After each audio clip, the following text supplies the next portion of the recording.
I'm delighted today to be joined by Adam Dixon, who has extensive experience in Central Europe and the former Soviet Union as a consultant, businessman, and entrepreneur, working mostly in aviation and telecommunications. We met at Brave One and had some fantastic conversations, not just about the technical ecosystem in Ukraine, but also about Russian history and the ideologues that are being used by Putin to help justify his illegal, genocidal, imperial invasion of Ukraine. Mr. Dixon studied at Harvard, Oxford, and as well Leningrad State University. Now, Adam, that really dates you, doesn't it? The name Leningrad. Right, it does.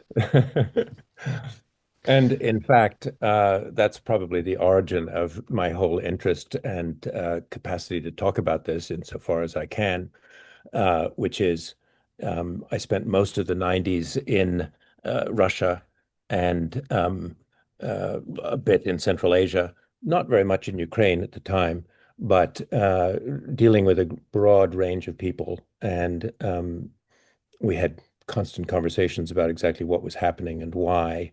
And that led me to, in recent times, try to formulate, even for myself, but for other people, um, uh, exactly why this might be happening. In other words, I'd say of the issues that interested me, one was the intellectual environment that produced the capacity to pursue a war like this. Um, Another was the degree to which the current negotiating strategies, as far as I could understand them, would make sense. And a third thing that was very important is the degree of penetration of some of these ideas into the elements that matter. That's the load-bearing structures of the government, the siloviki, the power ministries, academia, public opinion. And then, of course, one can try and formulate from a distance what the larger population may or may not think.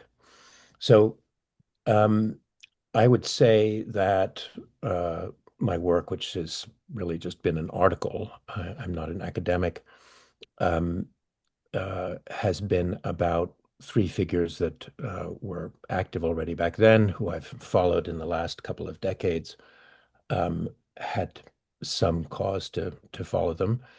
And those are three people in particular, uh, Alexander Dugin, Vladislav Surkov, and um, Sergei Karaganov. And each of them have made quite significant contributions. So the origins of this were in the Yeltsin years, of course, which is when I was overwhelmingly in Russia and watching the country fall apart in the way that it did. The famous phrase, which Putin himself has used a number of times, is "Какую страну мы потеряли?" What a great country we lost, and exactly how that happened and how it ultimately led to the not just discreditation of Western models of liberalism and how Russia might evolve, but uh, ultimately perceiving that there had been some kind of an enmity and resentment, condescension, hatred even of Russia on the part of the West, on the part of the United States in particular, but the European Union very much the same. And this then justified the swing back to a completely different, old-fashioned, mostly post-Soviet sense of, or rather than post-Soviet, retrieving elements of what had been a Soviet mentality towards the West and integrating that into the plan of how Russia might evolve going forward. And there's three figures in particular, Dugin, Sirkov, and Karaganov. Now, you could have picked any number, but these three seem to be interesting choices, and they don't necessarily serve exactly the same function within the ecosystem. So could we break them down one by one? Who are they, and what is their particular role in Putin's, would you call it a post-justification?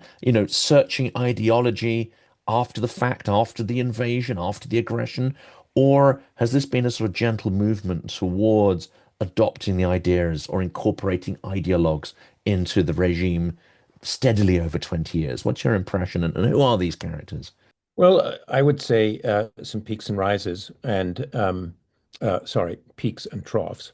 Um, uh, Going back again to the 1990s and the disintegration of the Yeltsin government, where an attempt to privatize the economy was frankly so poorly executed, but so few people had an understanding of how it was supposed to function, how they themselves were supposed to behave, how they could participate, that, as we all know, it ultimately resulted in uh, oligarchs, the first generation of oligarchs, taking control of the country to the point that when Yeltsin needed to be reelected in 1996, the seven primary oligarchs were able to concoct a deal with him that they would provide financial backing for a clever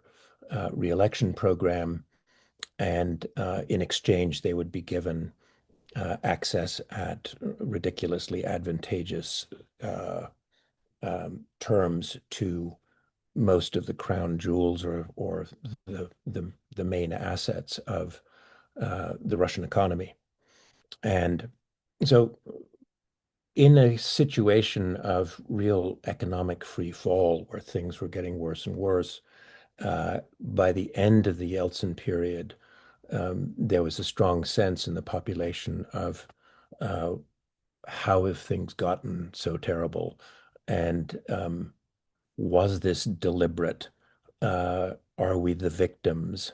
How is it that 99% of the population has been uh, rendered destitute, and seven people now control half of the economy? And this mentality was one that Putin used very astutely. Um, on the one hand, conveying that, yes, we've been humiliated. Yes, we were a great power. Um, uh, and all of a sudden it's all gone. But I am capable of bringing a rebirth to Russia, a renaissance, uh, by but a part of that is that I'm going to need to become an autocrat. This is not. I'm jumping the gun a little bit because, in fact, this is before uh, he's actually appointed prime minister, which of course happens at the very end of 1999. So, but in these years in St. Petersburg, when he was officially head of foreign relations for the city of St. Petersburg under Anatoly Sobchak, a highly regarded Democrat in principle, but in fact somebody whose shortcomings included a bit too much showboating and not nearly enough uh, concrete grasp of what was going on in the city, in the economy. And this was a period in which Putin, as a returning KGB officer, FSB by this point, um, from Dresden, uh, allied with other former KGB people who had been in his network. And they hooked up with organized crime in St. Petersburg to take over what was the main artery of trade and wealth coming into the city, namely the Baltic shipping. They started by skimming foreign aid, didn't they? And agricultural produce and so on. But that wasn't enough to keep their grift going. Then they moved on to more lucrative sources of wealth. Indeed. And one of the very interesting things about this, I think you were referring to the oil for food program that Putin was involved in. And getting a substantial amount of money from the state in order to buy food, which in fact, this was the scandal, not much food came in, but of the $200 million or so that was allocated for it, it seems that a great deal of it actually went towards preserving um, former KGB FSB networks.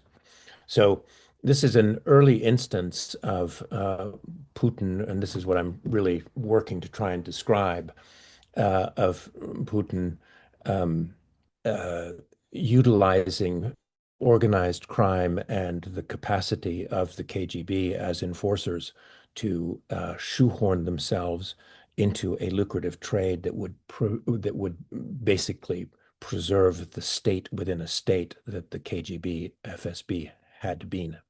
And this is a very important aspect of what will then develop and what's happened in Russia.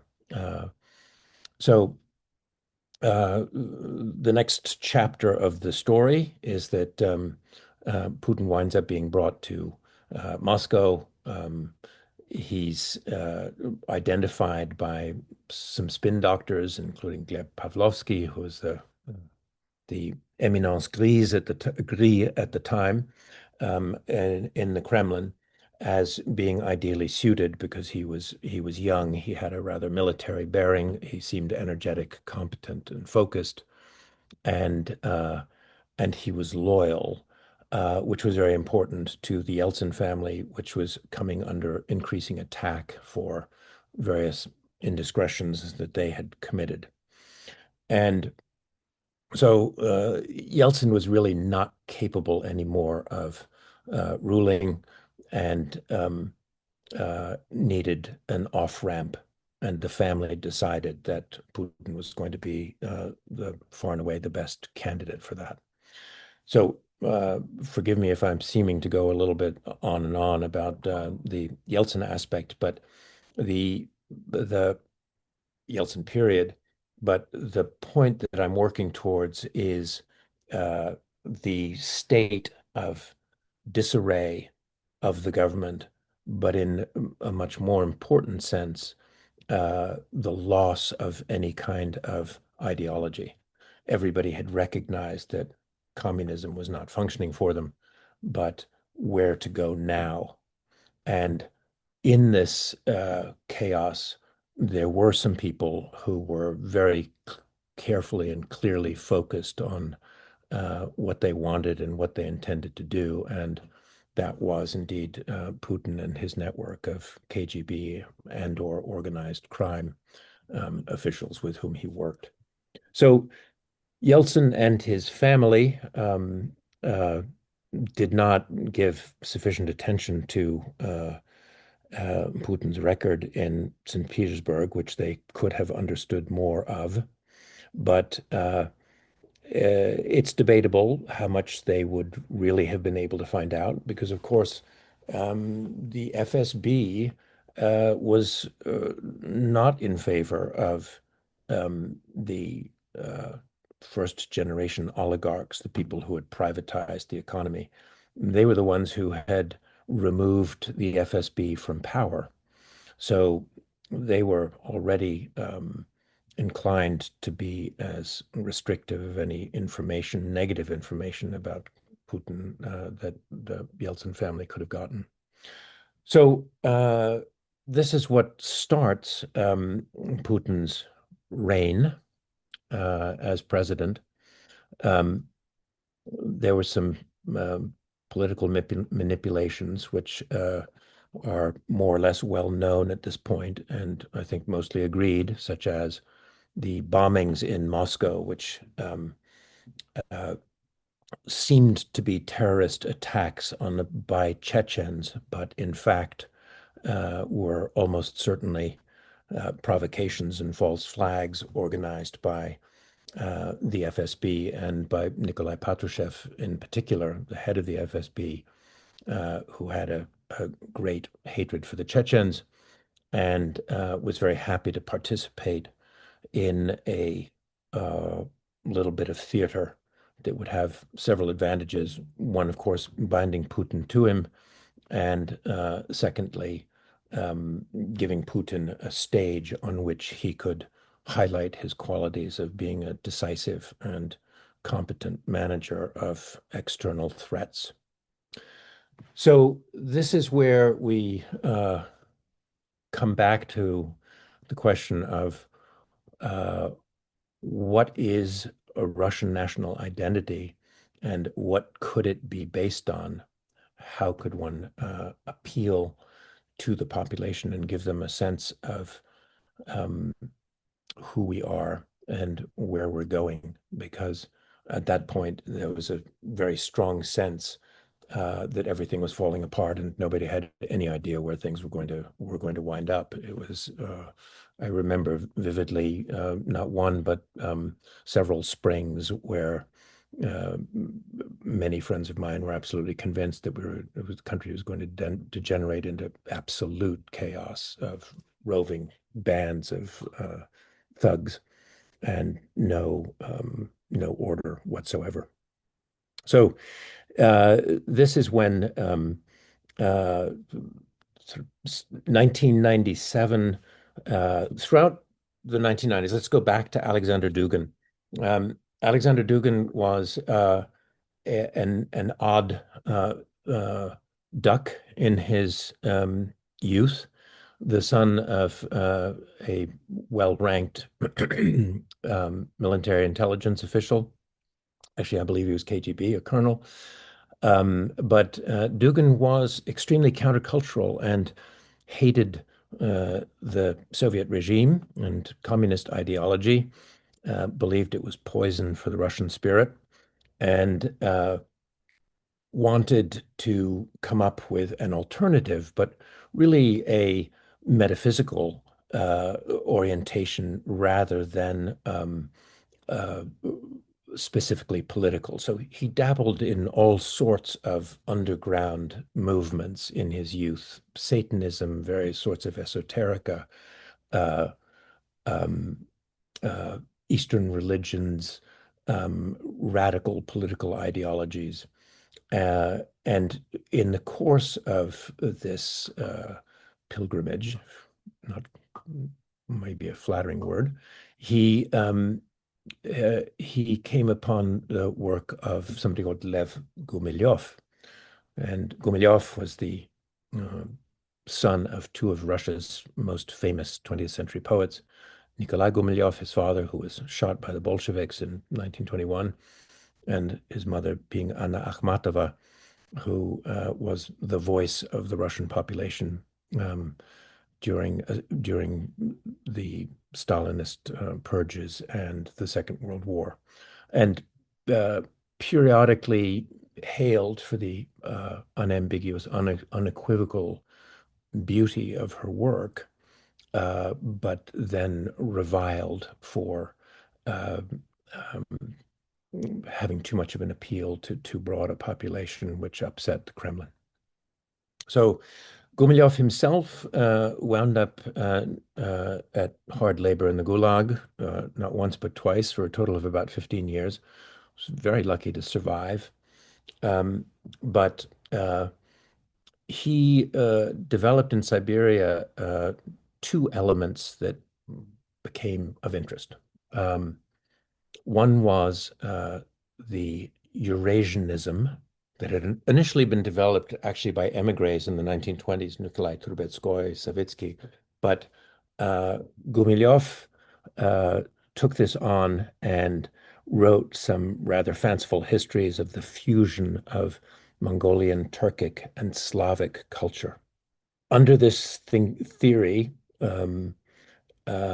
Russia has a completely separate, different culture from Western Europe, from the liberal values of the Enlightenment and the Renaissance.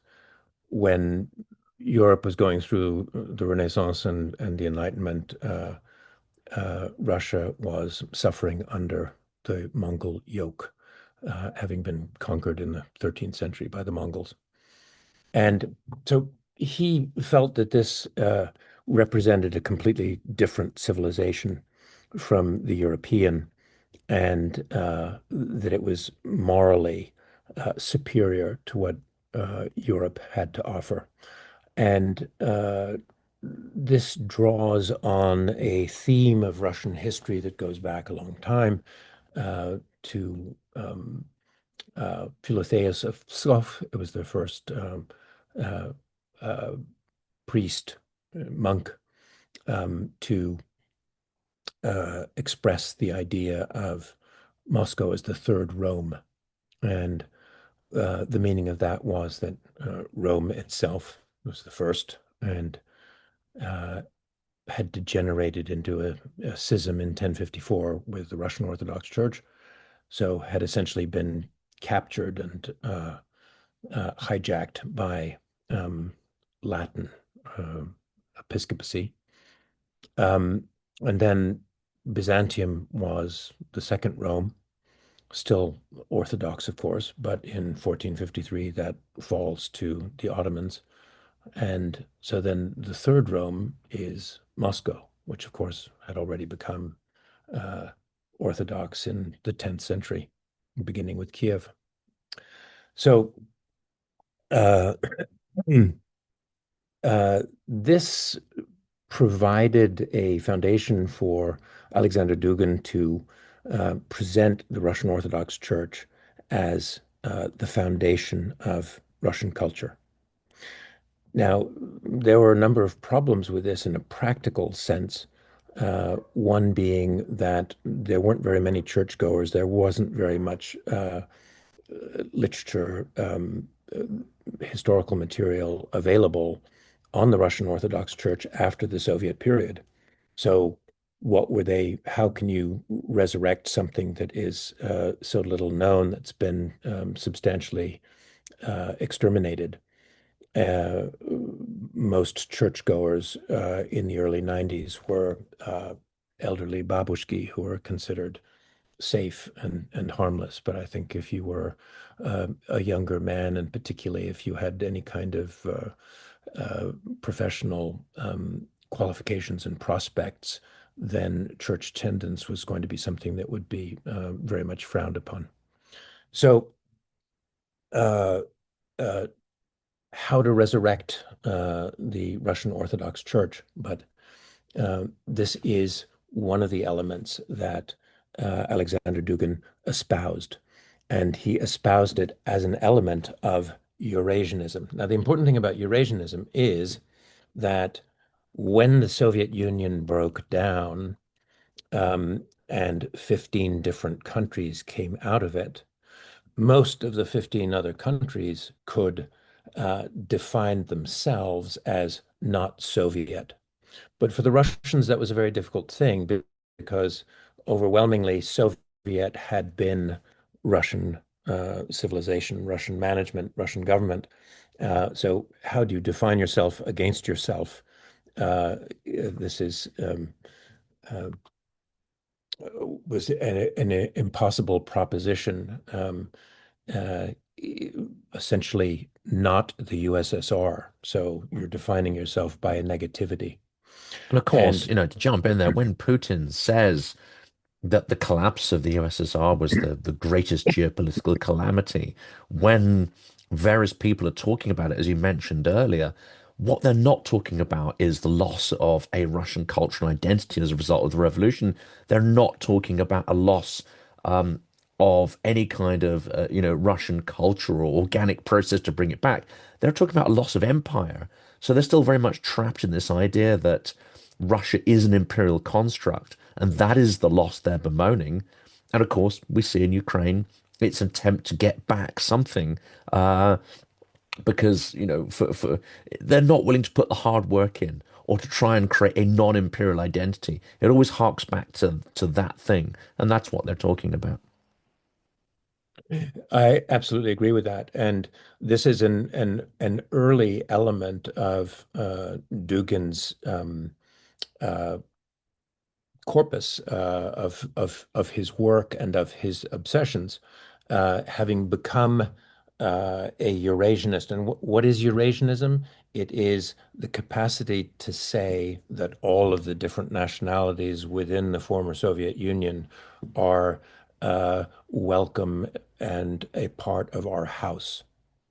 This is an important theme to just sort of pause on because that's exactly what a lot of the nations, either within what had been the Soviet Union or what had become the countries afterwards, were objecting to. That they did not feel that they had been a part of a big happy family, but rather that the Soviet Union had been a prison house of nations, and they were very happy to escape.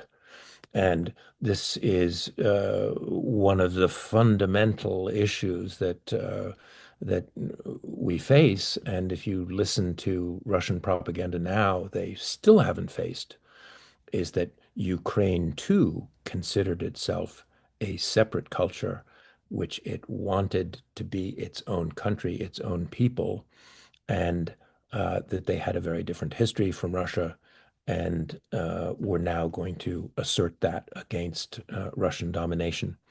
Arguably, the Ukrainians have been struggling for a degree of independence since the 17th century, but certainly in the last 100 years, they've faced repeated devastation by the Russians. First, the deliberate famine in 1932-33, known as the Holodomor, um, in which the Dust Bowl in the United States and agricultural shortages around the world alerted Stalin to the fact that he could sell Soviet grain on the international market and get the capital for industrializing the country. But of course, that came at the expense of the Ukrainians and produced a famine that killed millions. Even now, there's an ongoing propaganda line, uh, certainly from Dugin, but from the Kremlin in general, that Ukraine is not a real country when and has been duped by the EU, the US, into pursuing a endless and disastrous bid for something that they do not, should not have, which is their own independence and identity. Dugin obviously existed at the time where this was forming, Putin's administration. But people like Dugin, Limonov, and others, they really were on the fringe. I mean, they weren't part of the core so-called ideology of the regime at the start, and not for some considerable time. Only, I'm guessing, after 2012 and Bolotnaya, when the regime starts looking around, it needs more than a hybrid regime. It needs more than just being able to boast that they'd, cured the 90s problem. They needed something more than that. Dare I say it, something mystical and almost sort of not spiritual in a religious sense, but quasi historically spiritual or mystical. And this is when they start to turn to these figures who are there, ready, waiting in the background, almost as if they knew their time would come. But Karaganov and Surkov are not like that, are they? Dugin is one of these figures who's almost prefiguring and figuring out that at some point the regime's going to need a semi-coherent ideology, whereas Surkov and Karaganov have very different mechanics within the regime. Yes, Jonathan, I don't want to take us backwards in the conversation, but I would have said that Dugin initially starts making contact with his Eurasianism with the Academy of the General Staff, which is the training institute for the highest echelons of the Russian military. And Nikolai Klokotov was a sponsor of his at the academy, and Dugin started inviting extreme right-wing intellectuals, French and Italian, to Moscow. And it was there that the bridge starts to be made between Eurasianism as a, a very vague, amorphous, and ultimately I would almost say incoherent, maybe I'm going too far, uh, ideology with geopolitics, which is very much a carryover from the pre-Soviet period, particularly in the Russian military, of we have to maintain our position relative to the rest of the world, and particularly relative to the United States. So suddenly, for the Russian military to be confronted with the Americans are now our friends, we're aspiring to be a liberal democracy. What's been the actual result? Utter chaos in the armed forces, a complete breakdown of society, and the privatization of the economy by a small group of uh, people with no discernible value or um, distinction other than having been at the right place at the right time with a certain amount of energy and money. So uh, the the Russian military was very, very aware that this was a catastrophic situation for the country to be in, and they needed to do something about it quickly. And that was why Dugin uh, uh, got resonance or started to get traction in powerful circles at that period. However, once again, the Russian High Command is distinct from the FSB. And Putin and his network of uh, FSB colleagues plus organized crime was also quite different. So it's a mistake to say that Dugin was probably ever a close confidant or advisor to Putin. Uh, he had a good degree of acceptance, and when his book came out in 1997, um, Foundations of Geopolitics, it was essentially the reflection of, okay, we're no longer communists trying to promote communism worldwide, but essentially our military goals are the same. Now we're animated by something different, not communism, but Eurasianism. And this progressively, in the first decade of this millennium, gets wider acceptance. But um, one needs to look at what's happening in the Kremlin at the same time.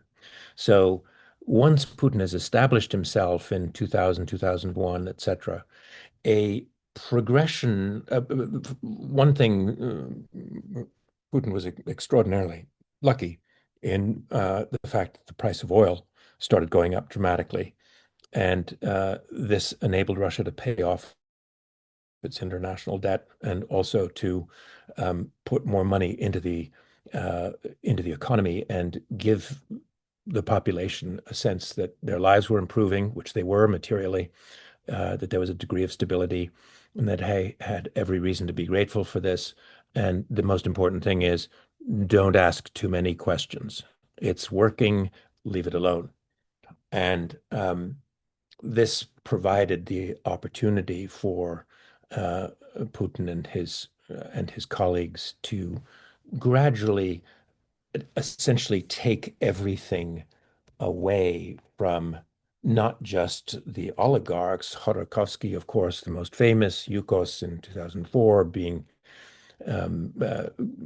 sent to jail for a protracted period of time, and Yukos, which was one of the largest oil companies in the world at that point, being dismantled and absorbed not by the state, not for the benefit of the Russian population, but by Putin and his entourage, who privatized it for themselves. So everything that the Democrats and liberals were being accused of, with some degree of legitimacy, it has to be said. The privatization process was badly run and uh, criminalized, and a fair amount of mafia action was involved at that period too. But Putin didn't do anything different, nor with his FSB and organized crime entourage. They did essentially the same thing. And then progressively, they start taking more and more of the economy, um, so that ultimately it became a refrain of Putin's annual addresses to the population that they were going to address corruption and the degree to which the population was being shaken down. So it's one thing if the crown jewels of the national economy, namely Rosneft and Yukos and uh, all of the different Sibneft, all of the different fragments of the oil and gas industry get broken up and are privatized to or become completely under the control of Putin's proxies, allies and proxies.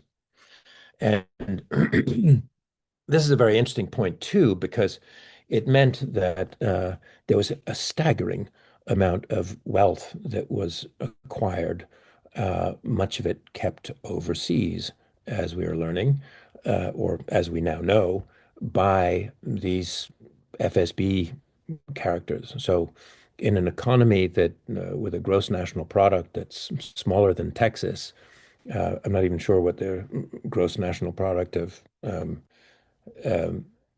Russia is right now with all of the sanctions, et cetera, et cetera. But let's say it's somewhere in a 2 trillion area, probably less than that now. Uh, to think that there was $600 billion worth of uh, Russian assets that are essentially controlled by Putin and his entourage overseas, ironically, in Europe and the United States. Um, why? Because, of course, they didn't think that this was going to play out the way that it has. What the Ukrainians have done is simply staggeringly unexpected for the Russians. I'm sure that Putin thought, well, I'll have a short, sharp campaign, maybe not quite as bloodless as the Crimea, but we will reabsorb Ukraine. Enough Ukrainians will express satisfaction with this that uh, uh, we won't need to apologize to it for too much. And then ultimately, all of the levers that we have been using, the fact that Europe depends on us for their energy needs, will come into play. So many of political parties in Europe are already on our dole. Um, uh, Whole countries have been corrupted. I mean, the welcome for Russian wealth, bankers, lawyers, politicians, accountants, um, spin doctors of various kinds on the highest level in the UK, in France, in Germany. Um, uh, we showed very, very little uh, consistency, um, commitment to values that we espoused. Because, quite simply, the Western world, Europe and the United States have known perfectly well that these are essentially stolen assets, but uh, and that Russia was becoming less and less democratic. But no problem, we're still happy to get the money. Russia is what it is. Let it go the way that it does. I remember reading an article by Dr. Zelikov, who's I think in UVA or in Virginia in Foreign Affairs, about uh, the foolishness of considering that Russian money abroad, that Russian corruption was something that one could take a condescending and uninterested attitude towards. In actual fact, these are massive amounts of money that were instruments of policy in which you could skew entire systems. Um, uh, One interesting aspect that I remember was the whole story of Maria Yovanovitch, the American ambassador in Kiev, who was under definite threat. And the reason for this was that Russia wanted control of Ukrainian pipelines as part of their further strategy of controlling the oil and gas industry. And um, Yovanovitch was standing in the way of the Russian designated oligarch, Mitofirtash.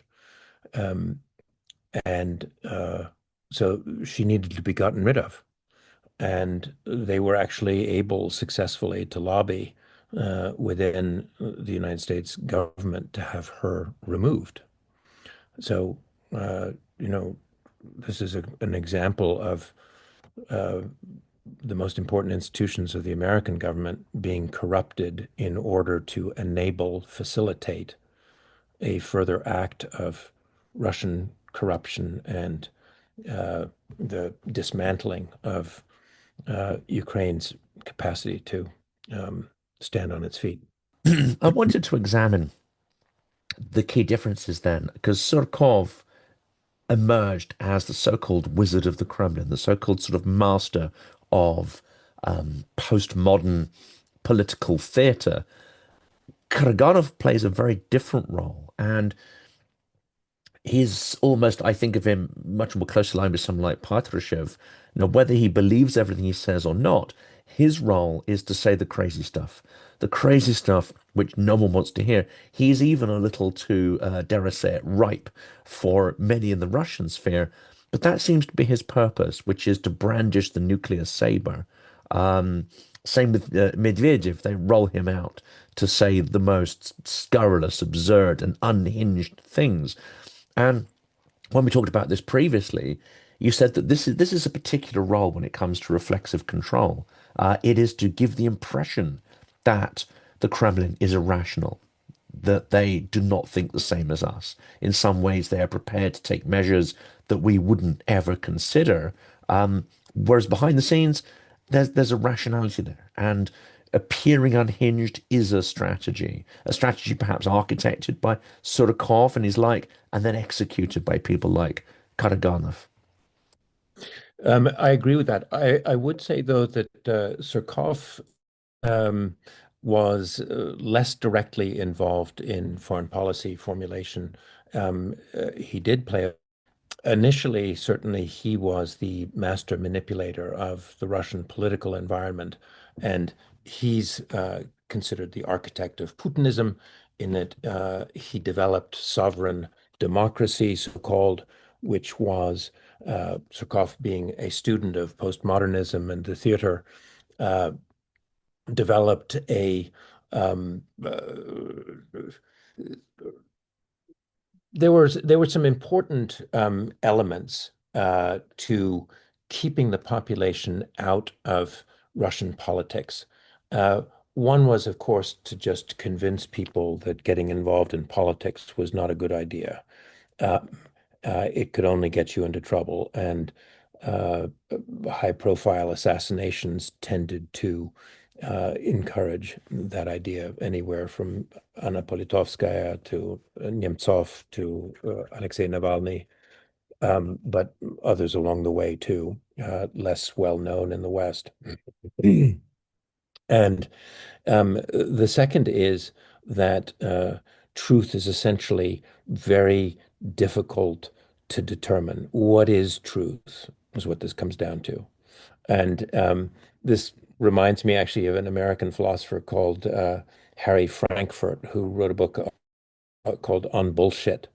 He makes the distinction between lying and bullshit. And both have an attitude towards truth. Um, a liar knows what the truth is and is trying to prevent you from understanding it. And his antagonist is somebody telling the truth. Whereas a bullshit doesn't necessarily have an obviousness. He's just saying nonsense that he thinks is more or less she thinks is going to serve their purpose. But it may contain elements of the truth or not. That's not what's really at issue for the bullshitter. And for Frankfurt, the bullshitter is the more pernicious because he degrades the whole concept of truth.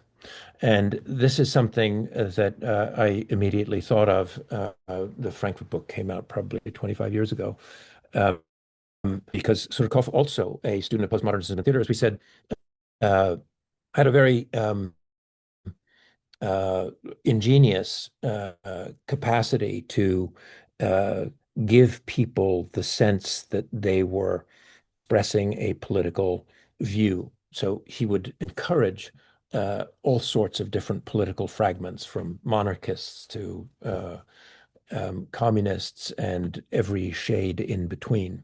And each of them would be given a certain amount of resources and essentially a script that they could riff off of to a limited degree, but should in no way really um, uh, uh, try to depart too far from the script. And this theater he played with extraordinary dexterity. Ultimately, it started to break down, ironically, in the question of nationalism, meaning when I say nationalism, that is distinct from Eurasianism. Eurasianism is we can all be a happy family together. Sotto voce, Russia will still be the predominant player, but we're all a happy family. Nationalism is much more aggressively and clearly we're Russians, and this is our um, this is our world. The nationalist movements that Surkov initially tried to stimulate and encourage and feed up to a certain extent became simply too independent. And that's when things started to become unraveled. And ultimately, Surkov had to bow out in 2011. So Surkov was a fascinating figure and almost undoubtedly heavily involved in Russian attempts to subvert European and American politics, working, by the way, with also with Prigozhin's Internet Research Agency in St. Petersburg. So election interference in order to, um, I think, a fair amount of this is known as far as Cambridge Analytica and um, the scraping of Facebook pages by an institute in Cambridge that was in fact where a Russian American figure was working um, in order to try start the process of micro-targeting. And micro-targeting simply meant that once people's political views and antipathies were understood, you could start focusing information that they would receive in order to get them out on the street and uh, into conflicts and ultimately create chaos. This is a very important point. Uh, two very important points here. One is that Russia doesn't necessarily back any particular candidate. They're much more interested in producing chaos. And that they did very well through these campaigns. Um, that's what serves their interest. The second point, the second element of this is over and over again, everybody in the Western world seems to uh, uh, exaggerate the effect of Russian propaganda rather than recognizing that we do have significant flaws in our society. We're in liberalism is under pressure right now for all sorts of reasons that looked like progress initially, but have turned out not to be. Social media that actually isolates people rather than connecting them, or that facilitates aggressive political action rather than any kind of harmony, and social stratifications, accumulations of wealth, lack of capacity to have any effect on politics. This has all produced a degree of anomie, alienation, isolation that is at the root of our the problems that our liberal democracies are having. And the Russians have an excellent understanding of that. They probably have a much better understanding of that than most people do in the Western world. And this has been a great assistance to them in uh, creating certain kinds of chaos that have reduced the capacity for unified action. Julius Squire. Um, so uh, I would, this is one of the reasons why I feel that the Ukrainian struggle is so extraordinarily important for the Western world, because uh, they really do understand the possibilities of freedom and what you can do with it.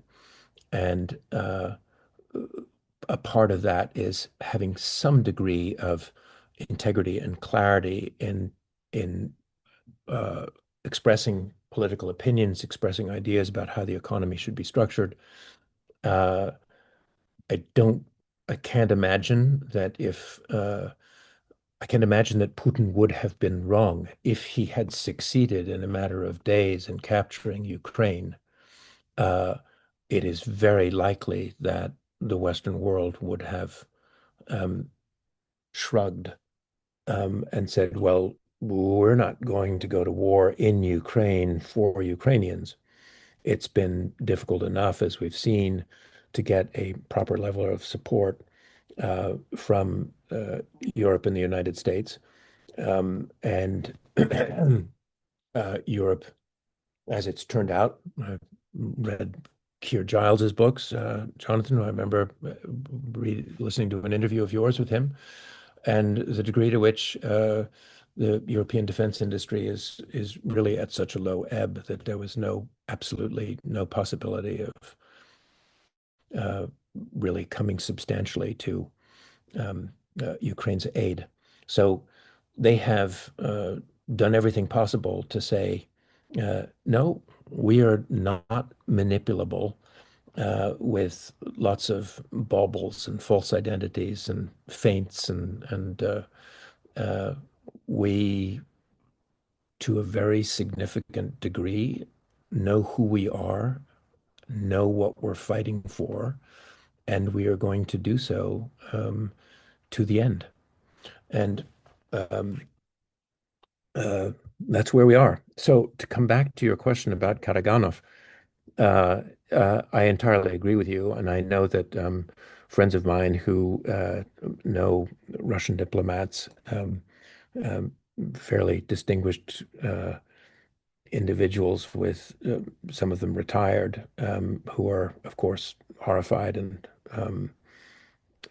how this has all progressed would of course say exactly what you did, which is that Karaganov expresses the most extreme opinions and ideas that none of them actually espouse and that they don't actually believe could ever really take place, such as using tactical nuclear weapons on Poland or whatever else.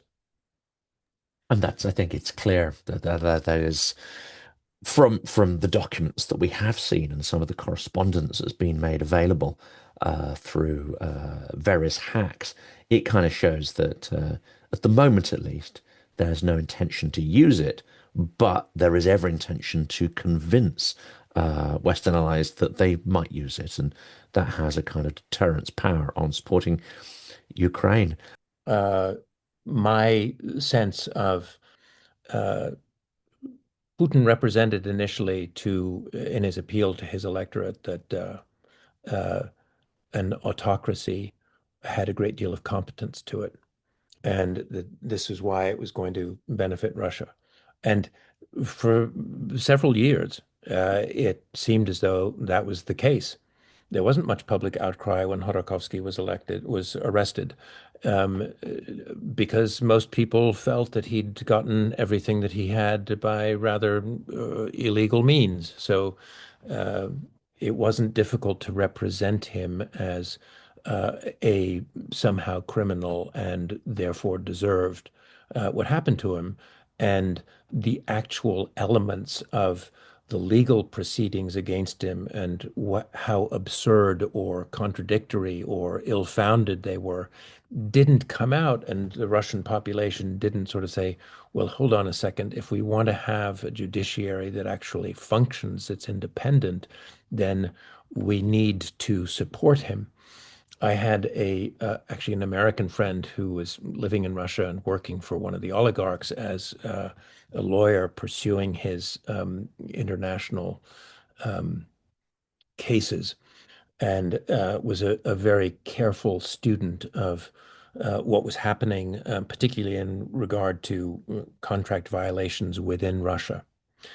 And he said, everywhere in the world, you have law practiced on very different levels. Uh, Southern District of New York is one of the gold standards, certainly within the United States. But in the United States, too, plenty of places where law is practiced very unevenly or poorly. But what Putin could do if he were genuinely committed to uh, reviving the country and establishing a rule of law would be to create some centers of excellence, like the Southern District of New York, in which the law really functions. And then it can spread outwards. It can transition from being a presidential, meaning the president picks up the phone and tells the judge what result he wants, to a precedential, meaning this is the history of decisions that are analogous and that have a bearing on the subject that we're talking about, right, or of the case at hand. And said, and it's not happening. It's not happening. And the reason that I mention this is because uh, when you look at Russia as a civilizational model, then you have to think, well, what did Putin and his FSB colleagues do for Russia? What is it if they've done, what have they done for Russia and what are they proposing to do for the rest of the world? And that's where you come back to, okay, they became the new oligarchs. They privatized all of the important elements of the economy to themselves. But then beyond that, further down the pyramid, a lot of their subordinates continued to exercise the same kind of repression and extortion, I should say, of medium and smaller sized businesses. And Putin himself mentioned there are 200,000 cases a year of uh, uh, the police, the authorities investigating economic crimes at uh, at various businesses, and only 15,000 of these actually come to court and have some sort of a verdict, meaning 185,000 of them are settled, which almost invariably means that whoever owns the business is paying off a bribe or is submitting, giving some portion or maybe the entire business to whoever is shaking him down.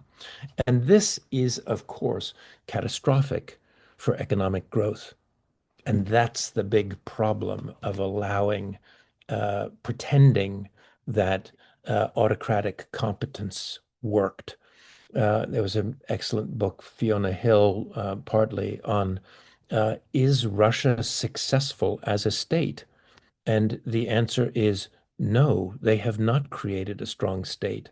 Why? They have very little economic growth, 1% since 2008, increasing dissatisfaction. Nobody felt confident or comfortable about um, uh, investing, creating new businesses, anything that would expose them to unwelcome attention. And of course, this is the kiss of death for actual economic growth. So, from a point of view of corruption, from a point of view of um, skills, from a point of view of the dynamism of the economy, the capacity for innovation, um, uh, these are all things that the Siloviki and this structure of essentially mafia capitalism that Putin created has actually been very, very bad for the economy. And uh, this ultimately is going to have a foreign policy element to it because uh, the bloodless takeover of the Crimea in 2014, sadly, the overwhelming majority of the Russian population had been taught to believe that this is actually historically Russian and we deserve to have it back. And so they were euphoric. We've taken something back that was ours, which is only just and fair, and it's been bloodless. Putin, our man Putin, is a genius. This is brilliant. And then, of course, with things progressively getting worse and all of the difficulties from 2014 with more difficult relationships with the Western world, less capacity to get investment out of the Western world, there gets to be more and more impetus to try and have another successful little war. So we got the Crimea for nothing, so to speak. Donetsk has been a mess, but we can finally clean all of that up, end the whole messy affair in Luhansk and Donetsk if we just could decapitate this Ukrainian government and reabsorb it into a greater Novorossiya, but Novorossiya including the rest of Ukraine too. So it's actually the sins, so to speak, of the Siloviki and the mafia people that took over the economy that have given rise to a geopolitical adventure. And fundamentally, what I always come back to with regard to Dugin, I mean, Dugin has some extremely fanciful ideas. I remember one of the things in the Foundations of Geopolitics is in which he proposes a completely different world order, creating great blocks of influence and unities. And one that made me laugh in particular was that the Japanese should be given the Kuril Islands back in exchange for breaking off relations with the United States, which, I mean, I don't know much about the Kuril Islands. They might be the Riviera of the Sea of Okhotsk, for all I know. But just the idea that Japan would break off relations with the United States, it's a little bit as though your partner of 20 or 30 years is seduced by a box of paper clips or something. Doesn't quite seem proportionate. So, and there are other very strange ideas about Germany dividing Central Europe with Russia, which are directly hearkening back to Molotov-Ribbentrop Treaty and everything that is exactly what Central Europe is trying to so hard to avoid. So, to me, there's a great deal that's really fanciful and almost hallucinogenic in some of Dugin's proposals. These are, of course, old. This is back in 1997. But fundamentally, we come back to what does Russian civilization offer to outsiders? And why is this a model that others would respond favorably to? And you only need to look at what was going on in Russia in the last 15 years, economic stagnation, political stagnation, a variety of theaters, whether it's Olympic Games or political hoopla, to see that this is not a society that has much to offer the outside world. It's not, certainly the Ukrainians don't think so. Certainly Central Europe and those who are most familiar with Russian Soviet influence in the last half century or more, 75 years, 100 years, don't think so. And, taking a completely different tack, which perhaps is irrelevant, but when one thinks what Russia might have done in the last 25 years, especially with, 800 billion in liquid assets elsewhere, what they could have done in the way of educating people from elsewhere in the world, the Southern Hemisphere, promoting Russian culture, promoting Russian achievements of various kinds, sponsoring academic and intellectual development, they could have provided a great deal of support. What have they done? I unfortunately don't really know what the record of the Wagner Group in West Africa is. Uh, um, I'm curious to find out at some point. But I don't believe that anybody hails Russian involvement in West Africa, to say nothing of the Middle East, as having been a boon that brought them all sorts of wonderful developments. Quite the opposite.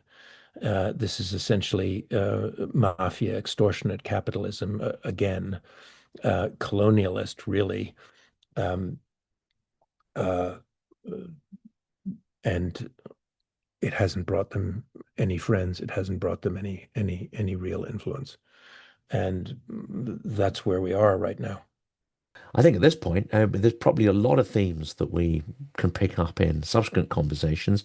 Probably this one, that's probably a good note to end it on, what Ukraine's fighting for. The no BS view of freedom, transparency, allowing people to organically define what identity or ideology they want to embrace, whereas the very top-down coercive version that Russia employs. That's a fascinating conversation, fascinating topic, one which I think needs a lot more coverage.